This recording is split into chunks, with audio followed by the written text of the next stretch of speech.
Leçon 21. Qu'est-ce que le magistère de l'Église? Dans les leçons sur la révélation, nous avons vu que la définition ultime que l'on peut donner de la révélation n'est pas tant un contenu intellectuel, doctrinal, mais bien Dieu lui-même, qui est non seulement le sujet, mais également l'objet de la révélation. C'est Dieu qui se révèle dans l'acte de révélation. Il le fait par la création qui parle de lui, son créateur. Il le fait par son esprit soufflant au cœur des acteurs de l'ancienne alliance. Et il le fait finalement et d'une façon définitive par son Fils, le Christ Jésus.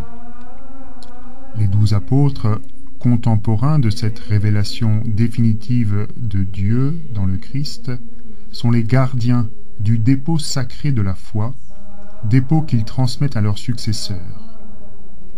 Ainsi, saint Paul disait, par exemple, « Moi, Paul, je vous ai transmis ce que j'ai reçu de la tradition qui vient du Seigneur. » Ses successeurs, les apôtres, les évêques, sous l'autorité du premier d'entre eux, le pape, forment le magistère de l'Église en charge de la transmission authentique de l'Évangile du Christ, authentique signifiant avec l'autorité du Christ.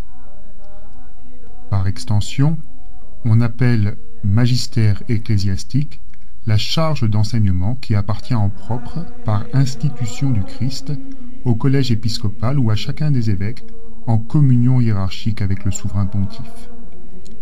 Ainsi, Dei Verbum 7, pour que l'Évangile fût toujours gardé inaltéré et vivant dans l'Église, les apôtres laissèrent comme successeurs les évêques, auxquels ils remirent leur propre fonction d'enseignement. Ainsi, cette sainte tradition et la sainte écriture sont comme un miroir dans lequel l'Église, dans son pèlerinage sur la terre, contemple Dieu.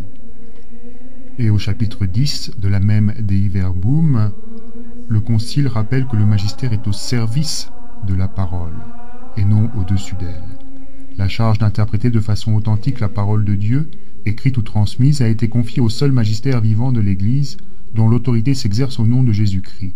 Ce magistère n'est pas au-dessus de la parole de Dieu, il la sert, n'enseignant que ce qui a été transmis, puisque, en vertu de l'ordre divin et de l'assistance du Saint-Esprit, il écoute pieusement la parole, la garde religieusement, l'explique fidèlement, et puise dans cet unique dépôt de la foi tout ce qu'il nous propose à croire comme étant divinement révélé.